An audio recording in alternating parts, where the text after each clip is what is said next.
Kumuha pa ng bagong stock si Jack sa kanyang supplier para lang makapagbenta ng tig 41 at 45 pesos kada kilogram na bigas sa Agora Public Market sa San Juan City. Pero lugi raw siya riyan ng 100 pesos sa kada sako. Kaya naman umaasa na lang din daw si Jack sa iba niyang paninda tulad ng itlog at mantika. Kasi ma'am, ang punan niya ma'am, 43 punan. 41 po lang naka-display ma'am. Lugi ng 2 piso. Itong 45. Piso lang ang tutubuin namin ma'am. Plastic pa. Sa Mega Q-Mart sa Quezon City, puro tig 45 pesos na lang na well-milled rice ang itinitinda. Sold out na umano ang ibang klase ng bigas kahit mahal ang presyo. May itinayong stall din ang pamunuan ng palengke na pinilahan ng mga mamimili. Mas maganda po kasi yung kahapon bumili kami 55 eh. Siyempre, marami rin kami.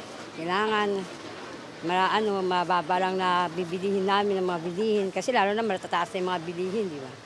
Dapat pati bigas, huwag na nila mataasan. Sabi ng tinderang si Betty, dating stock na raw yung kanila na 55 pesos talaga ang benta sa kada kilogram. Nilagay na namin panay 45 na yan. Yun naman ang sabi nila. Para nun makasunod tayo kahit nalugi kami.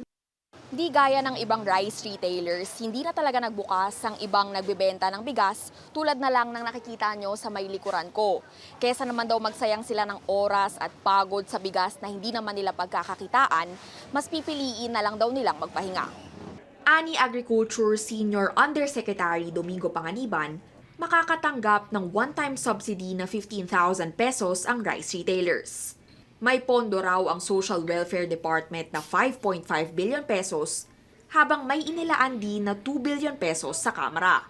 Pinaplansya na raw ng DA at Trade Department ang listahan ng rice retailers para maipamahagi agad ang ayuda.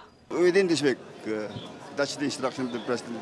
Ang national government po ay nakipag-ugnayan po sa amin at hinihingi nga po ang inventaryo.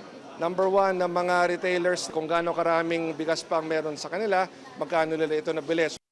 May incentives din daw sa ibang local governments, kabilang ang diskwento o libreng upa sa mga sumusunod na stall. Hanggang 1 milyong piso ang multa sa rice retailers na lalabag sa price cap. Carrie Cator, CNN Philippines.